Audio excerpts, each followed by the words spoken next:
Right, welcome back to Tobago. And as we would have said before, we have a really good lineup for you this morning. We have with us Cllr, Tashia, Burris, and we are going to talk about women in politics. Good morning. Good morning, Crystal, and good morning, Adanna, and good morning, Tobago. Thank you for having me this morning. Not a problem. Given that we are, putting a focus on women, I have a question for you. Okay. Given that politics is such a male-dominated field, what was it like transitioning into that area? Oh, so funny enough, I actually have 4 brothers. So I'm kind of used to being in, spaces where males take up a lot of the attention. And, being one of 2 girls that my parents had, I was always the quiet one. I really love to read. I love to be in the background. I've always loved to be in the background of things. So politics was actually, let's just say it was me coming out of my comfort zone rather, because, sometimes you have a voice. It's easy to have a voice on Facebook. So you see something happen, you put up a status, and then you go about your day. Who listens, who don't listen, that's their business. But, taking the decision to come into politics was really a God-led decision. And I'm on record saying that my journey has always been, God put me in this. He said, look, this is where you need to go. And whatever you need, I will supply for you to be able to be successful at that. So, being among men has been very, very easy for me because I grew up around boys. So that it's easy for me to be able to stand my ground. It's very easy for me to be able to not be afraid to be the one in the room who has the different opinion, or be the one in the room who is standing up on principle or standing up on whatever the point is. I think that what we're seeing now is that we're seeing a lot more young women taking this step to enter politics. And yesterday I was present at the special sitting for International Women's Day that spoke about period poverty, and it was an all-female sitting. And wow, Tobago has a lot of potential talent that could come to the fore in the political space, that could come to the fore in the advocacy space. So I think that, there is opportunity for us to continue to encourage young people to look, or young women in particular, to look at politics as an option. I mean, there's still work that needs to be done, because I think that there's a challenge where respect comes for women in politics. I think that a lot of times when we fight the political battles, they move from the realm of political to personal. And especially when it comes to women, it could get very, very nasty. Yeah. I've seen that happen, and I've been a victim of that myself. And for me, I think that we need to be able to cultivate a society where we have to engender respect. It doesn't matter who enters the political fray. It doesn't matter what party you support. It doesn't matter what jersey you wear. It doesn't matter what your views on a particular issue are. If it is that we're not getting the basics correct, which is respect for everyone, not just women, but everybody who takes the decision to enter politics.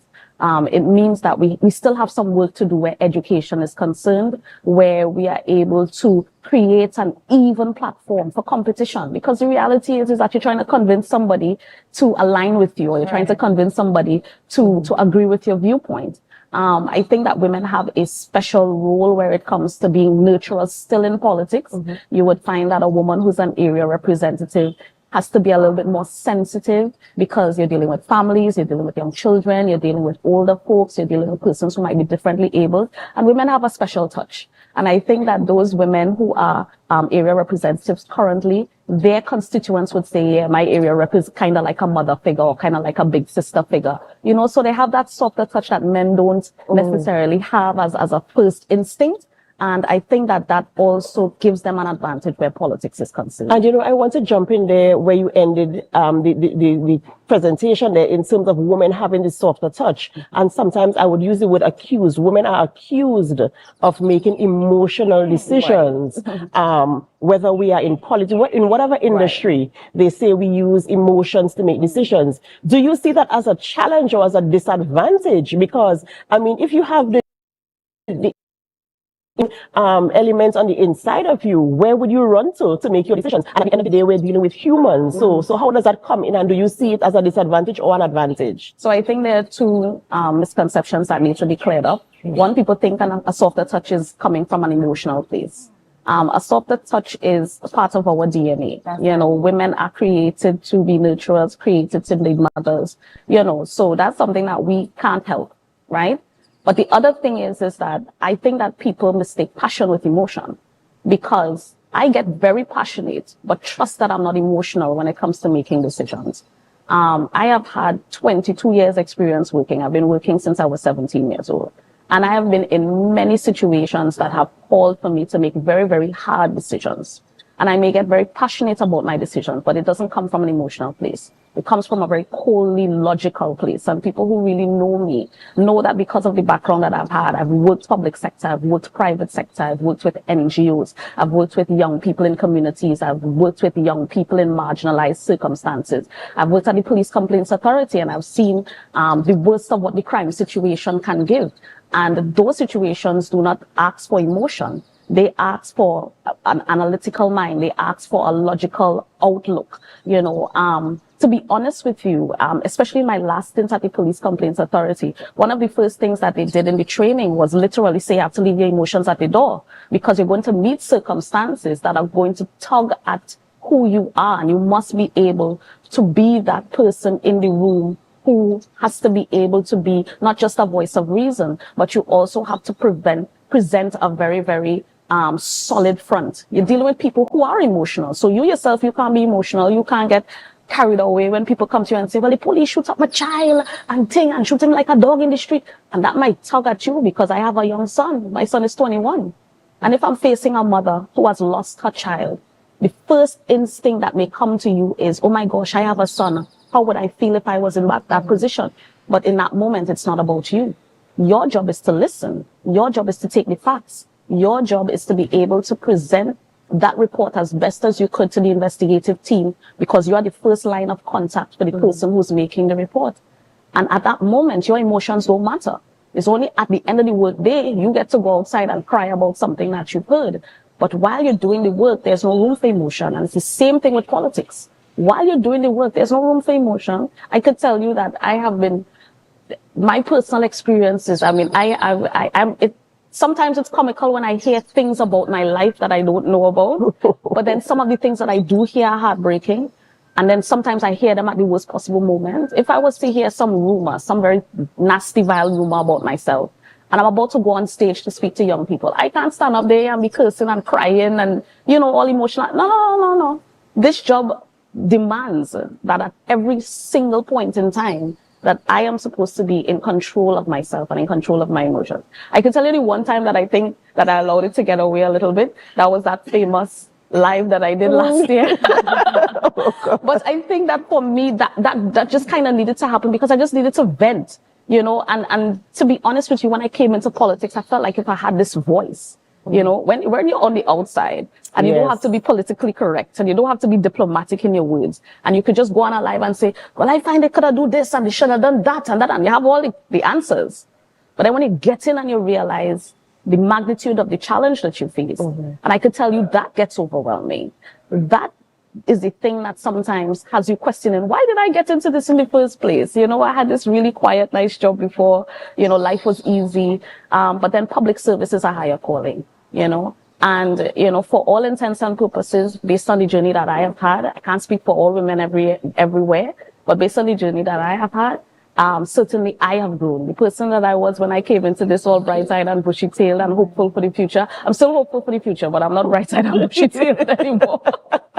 You know, and it gets easier with time. You know, you get to learn people, you get to learn the environment around you, and you get to adapt yourself to be able to cope. You know, in some instances, you kind of have to build a cocoon around your mental, because, you know, you're bombarded with a lot of things all over the place, and sometimes you even question yourself.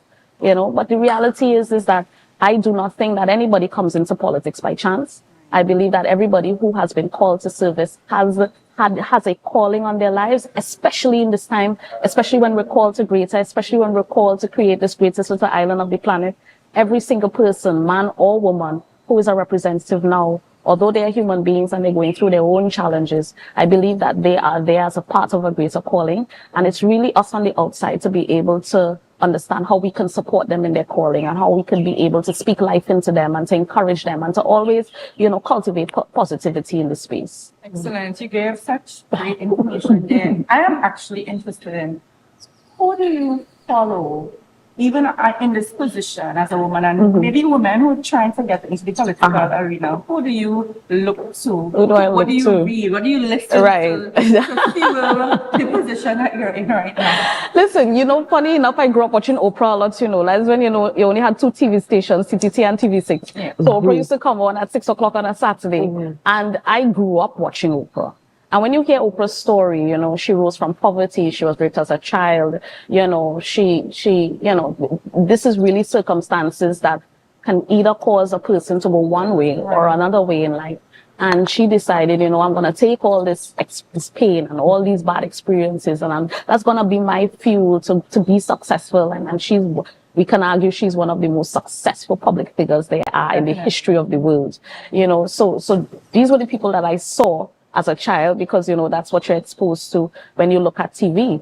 But coming into politics, actually, I actually looked at former Tobago West Representative, Miss Pamela Nicholson, and her stint in politics as a woman, and being able to champion some very key pieces of legislation that changed the landscape in Tobago, and being part of a government that won a landslide victory at the time, which was something that had never really happened before. And being able to hold her own against next to the greats, Mr. A.N.R. Robinson, Dr. Winston Murray. You know, when you hear about Tobago's political story, you don't really hear about the women politicians. So Pam Nicholson is really the person who is my inspiration. You hear a lot about the men, but she's the one that I think that, you know, Tobago history, we need to celebrate her more. We need to talk about her achievements. I think that we also need that Tobago-centric curriculum really is critical, because our young people really don't know about Pamela Nicholson, and they don't know about some of the initiatives that she championed. For example, the Susulands concept,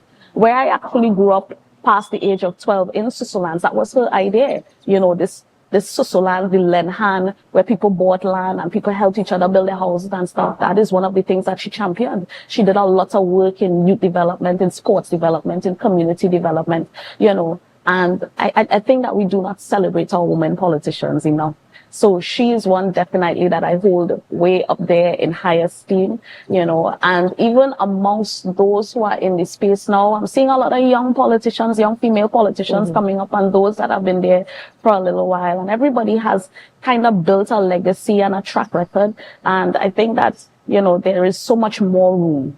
There is room. The top is not crowded. That's right. There is room at the top. And I mean, despite what I may see sometimes as very negative naysayers in the space about Kamala Prasad's recessive stint as Prime Minister, I think that the nation is deserving of another female Prime Minister. We do have a female president, and I think that, you know, at this time, especially where crime is concerned, in terms of the social impacts of crime, not necessarily the security implications, because, you know, we have the apparatus that is supposed to deal with that.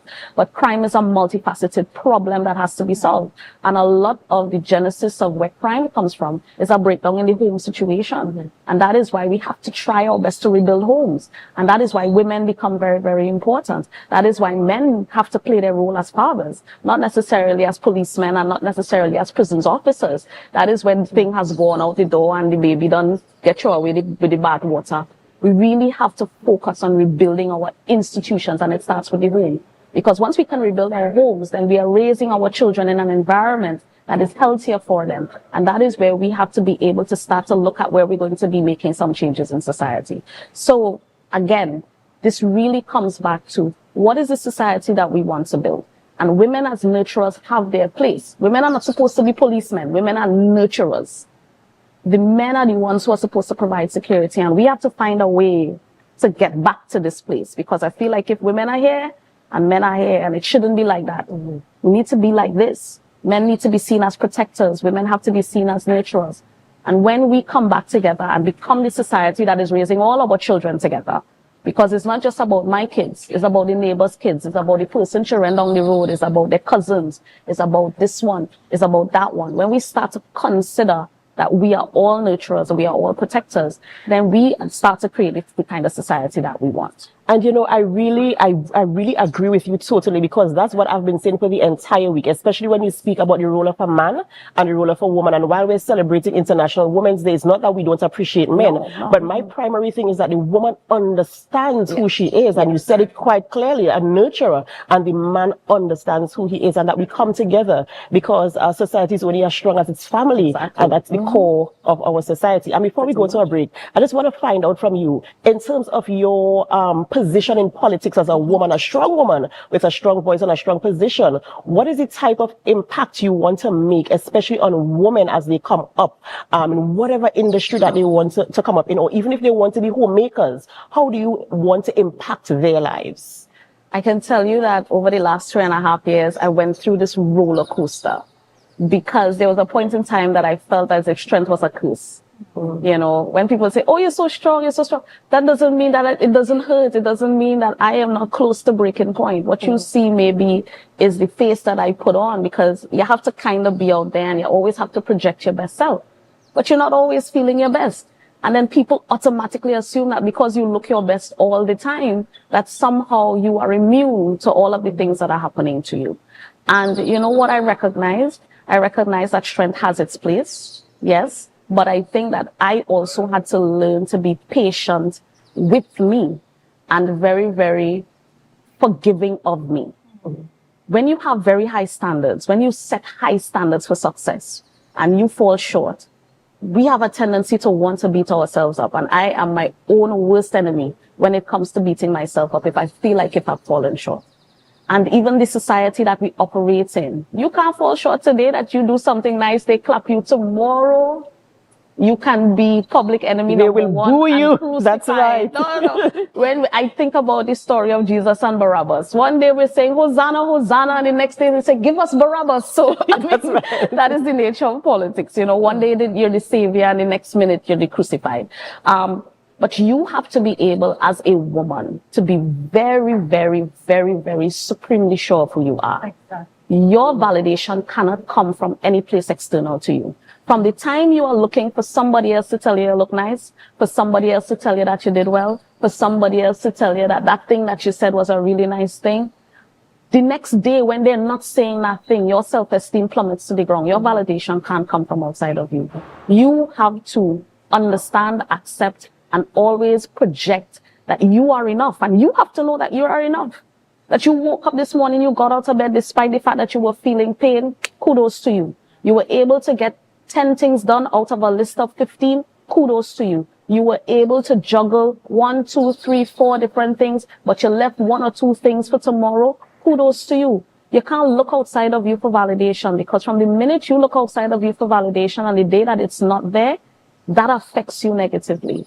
You have to be able to get to a place where, one, you believe, not just know, but you believe that you are wonderfully and fearfully made. Nobody needs to tell you that. God made you special. There's nobody else like you on the face of the earth. 2, nobody else can do it like you, whatever it is. There's something special about you that nobody else can do. There's something special about you that you alone bring to the table.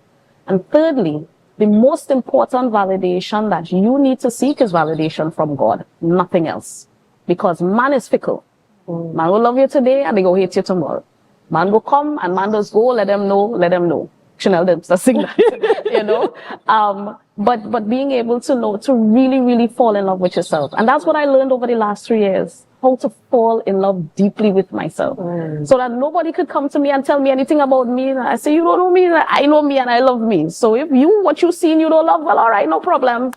We go fix that some other time. Yeah. Wow. Absolutely amazing. Especially in the end, they're really pouring sound advice to all of you viewers this morning.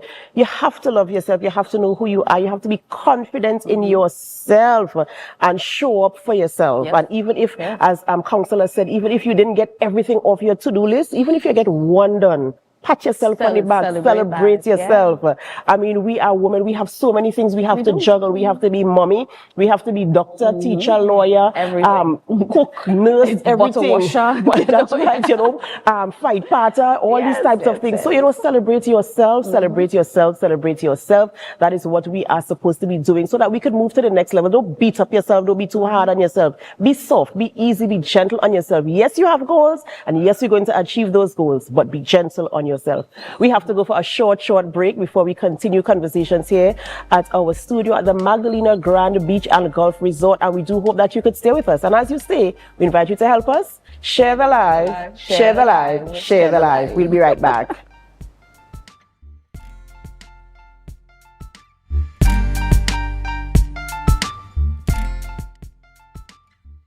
Welcome back to the morning show here on Tobago Updates Television, and thank you so much for staying with us. Listen, we're having so much fun in our studio this morning. We have so much fun. The conversation is so deep yet so light, and I do hope that you are able to get something, even if it's a little bit from it, to take away, to add to your life, to make your life easier and better, and to see the value of who you are as a woman. Yes. We continue conversations this morning with Councillor Tashia Grace Burris in studio, and listen, this woman could talk, and when I tell you she could talk, no, listen, I know you're laughing, but there's substance. When we were off camera, I wanted to script everything down, and I'm hoping that the production team was recording what she was saying. You know, Councillor, we were talking so much about understanding who you are as a woman. And Crystal, you were even saying that women should understand that there's a space for you anywhere. Anywhere on the globe, there is a space for you. And I want to touch a little bit on that. You know, women understanding that there's nothing that is exclusive.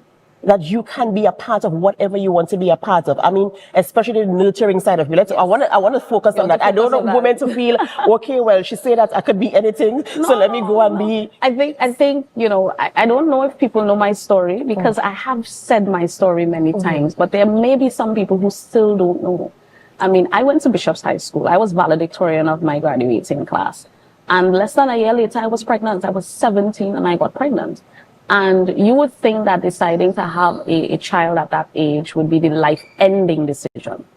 And certainly, I think in my 17-year-old mind, if I look back on it, one of the things that I had, I felt at the time was this fear that I would never be able to overcome that circumstance, that I would always be the person who got pregnant at 17.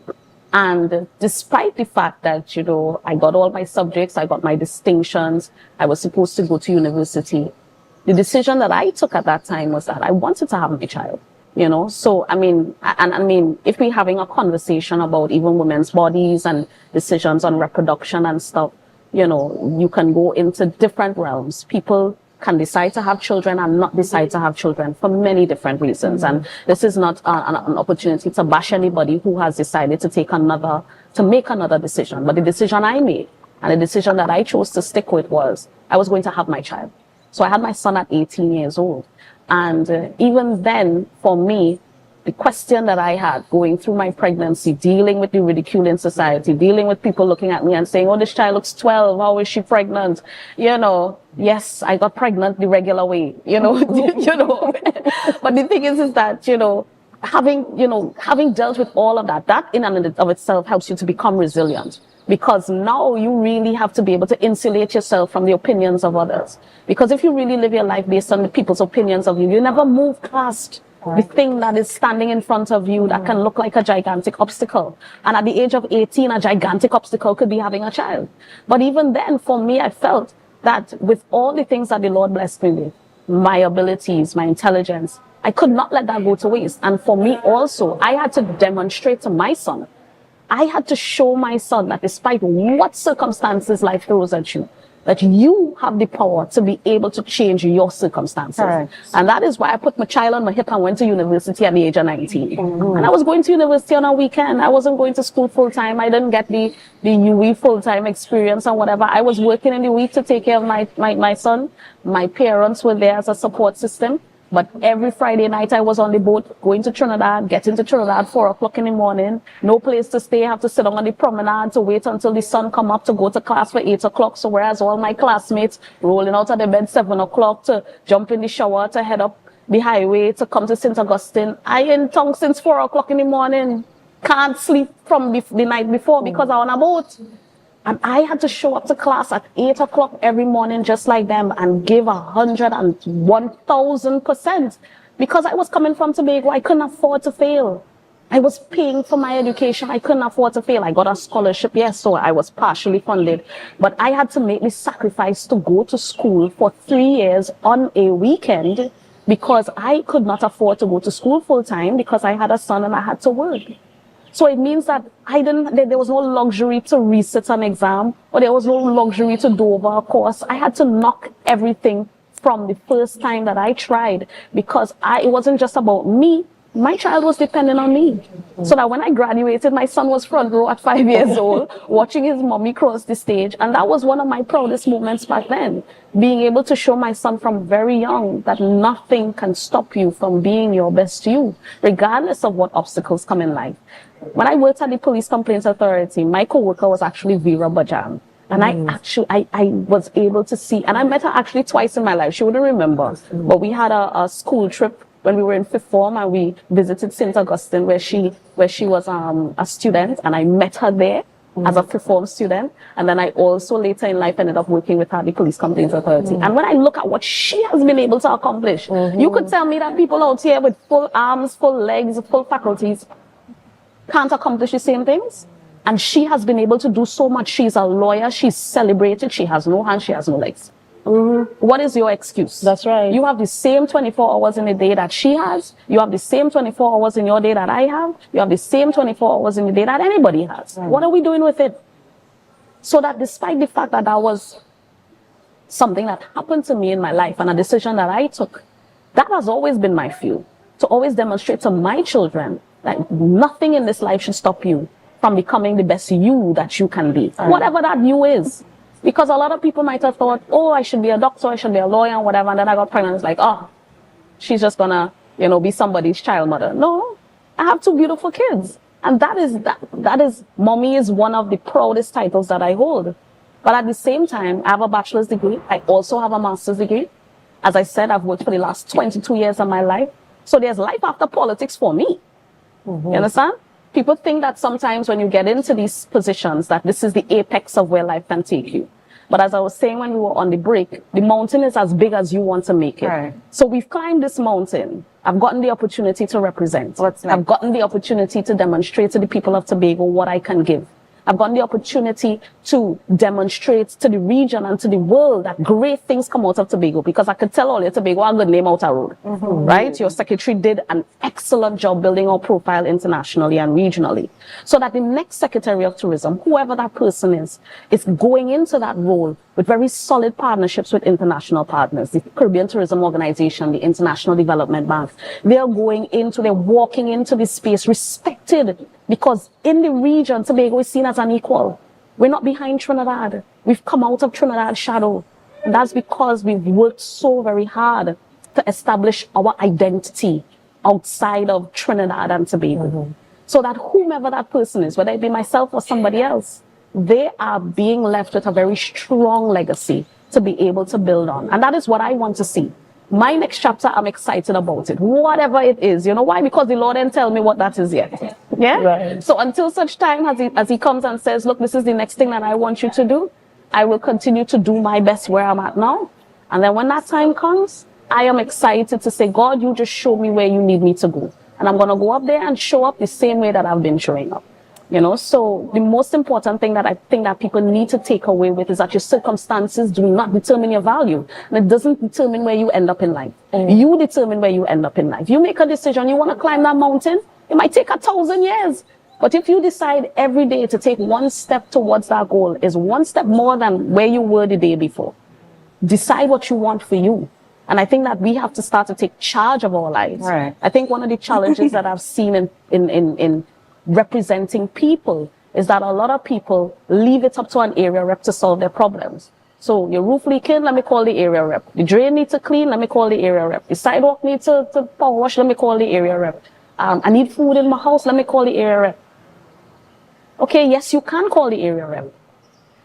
But a lot of times, I think we need to ask ourselves, how am I taking responsibility for me? What can I do? Yes. What can I do for me? How can I, and we have to be able to be, what's the word? We have to learn to help each other again. We have to get back to that place. Yeah, the sense of community. Yes, so we have to get back to that place. Yeah. We have to get back to that place. Government doesn't just exist in the THA, you know. At the level of the community, you have village councils, you have NGOs, you have sporting organizations. There's no reason why anybody in our community should be hungry. Right. Because between the church, the village council, the sporting organizations, and all the people who are supposed to care about people, no old person in our community should be hungry. Because if I cook food for my family and I know Miss Mary up the road need a meal, what stops me from taking some food up the road for Miss Mary? This is how we used to live before. That's right. 30 years ago when I was a young child, my parents have never called an area rep in their life. Why? Because they know that when they make children, they had to row their boat. And that is how I grew up. When you make children or when you have responsibility, you had to row your boat. Nobody outside of you is responsible for your responsibility. You're responsible. So that we have to get back to the place where we are taking responsibility from us for ourselves. Not saying that there's no need for help, because yes, there are places where gaps exist and we need to put systems in place to be able to address those gaps. But I think that Tobago is small enough. We're still small. We're not massive. We're still small enough to be able to take care of one another. And we have to go back to that place where we want to take care of one another, that we care about each other. Because the day Tobago could get back to that place, all this crime and stuff, we will arrest this. All these social ills, we will arrest this. All the challenges we're having with children in schools, we will arrest this. All of the things that we can solve as human beings, relationships and how we relate to others, we would arrest these things. The bigger things we may not have too much control over, but the little things we certainly can have control over, and we're able to successfully arrest them. You know, I wish we had all morning long to continue this conversation, because you're saying so much and you bring in so much value to the conversation. But for me, the one thing I am going to take away from what you said, you were very practical in the advice that you were giving in terms of celebrating yourself and honoring yourself. And right here, you're saying, tourism is in a good position. The secretary did an awesome job. This is you celebrating your win. Yes, and I am going to take that away. This is not about me being vain or anything. And that's what I'm saying. Let me tell you something. Let me give you a practical example. Because Tobago had never shown up before at the level of the Caribbean Tourism Organization. And that's why even as much as the minority likes to belittle me and belittle my accomplishments and, you know, tries to throw sand in the rice and stuff, I don't have no time to see. I know the reality. When Tobago walks into the room at the level of the Council of Ministers meeting, now mind you, Trinidad and Tobago is a member country, so they recognize Trinidad and Tobago. But Tobago, because we have responsibility for tourism, we can show up as proxy. They don't call me Secretary Burris, you know, they call me Minister from Tobago. That's just to tell you how much from day one, since the first time I showed up in 2022. And at the time, a woman was at the helm of the CTO. It was Minister of Tourism, Barbados, Miss Lisa Cummings. And I mean, I may not get the opportunity to thank her in person, but she was the person as a woman. When I went into the room as a new secretary, we were in the Cayman Islands. I didn't know anybody. She, as a woman, grabbed my hand and said, look, let me take you and introduce you to people. And that is how women fix each other's crowns. That is how women extend their hand to help. She was the person. She looked at me, young, bright-eyed, bushy-tailed, scared, a little nervous. And she said, come, minister. Let me introduce you to the other ministers. Come, let me introduce you to the CEO of this airline. Come, let me introduce you to this managing director of this hotel. Come, let me introduce you to this owner of this store company. She, as a woman, was the person who took my hand and introduced me. And that is what we need to do as women. Definitely. We have to hold each other's hands. Right. And then when she gave me that opportunity, it allowed me to now use the voice that I have. And when we would have discussions, I would stand up and say, well, look, Tobago is a small island developing state. This is how something like this would impact us. This is how I perceive the situation. This is how I see this thing could go. And I started to contribute so consistently that when things would come up, they would say, Minister of Tobago, what are your opinions? Can you weigh in on this matter? And that's what they call me, Minister from Tobago. And I'm saying that that's not the title, yes. The title is Secretary. And as much as I correct them and say, well, you know, it's Secretary. No, you're the Minister of Tobago. Because in their minds, Tobago is side by side. Tobago is not seen as lesser. Tobago is not seen as anybody's little sister. Tobago has earned its place at the table. Tobago has a place at the table. Tobago has a voice. Tobago has been making contributions. And as I said, because of the work that we've done in strengthening those partnerships, because of the work that we have done in creating new partnerships, because of the work that we have done to sell the gospel of the greatest sister island on the planet far and wide, I'm excited for the next chapter for tourism for Tobago. Yes, we're having the practical completion ceremony for the airport tomorrow, and we know that the operationalization of the plans is going to take some time. But when it's fully opened and we can fully realize the benefits of what that would bring, I am excited. We know that there are some things in this space right now that are hampering our ability to increase our numbers. These new restrictions with respect to visas that is taking place with the UK situation. Obviously, we're monitoring it very, very closely because the traffic is not just inbound in terms of people who are visiting, but it's also outbound people who are visiting. We are paying for airlift. So that has implications for us from a financial perspective if we cannot sell the loads going out as we could have because we no longer have that outbound traffic coming from the local population. These are things that we have to look at. We have to look at the impacts of the SOE. We have had impacts coming out of the SOE. I could tell you that as much as we know English language, I think sometimes we forget that when we're dealing with other languages, we may say, no, it's okay, everybody's fine, you know, everybody's moving about and doing their business normally, Tobago is fine. But in some other jurisdiction, when they look at the whatever the advisory is, they are translating that literally to what their language means, which means that in that translation, they're saying that blood is running in the streets and gangs have taken over. So that we can't take these things for granted in the tourism sector. It is such a dynamic space. That is why we always have to remain very present. We always have to be very proactive. We always have to sometimes plan for chaos. Because the reality is anything can happen. A shark can bite someone in the morning. Nobody planned for that yesterday.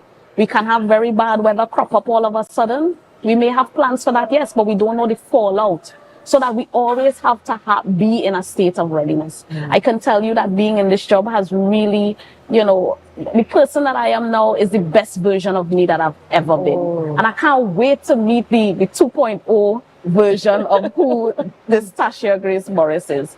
I am thankful and grateful for the opportunity to have been able to just serve the people of Tobago and to show them who I am and to show them my heart. I've always led with my heart.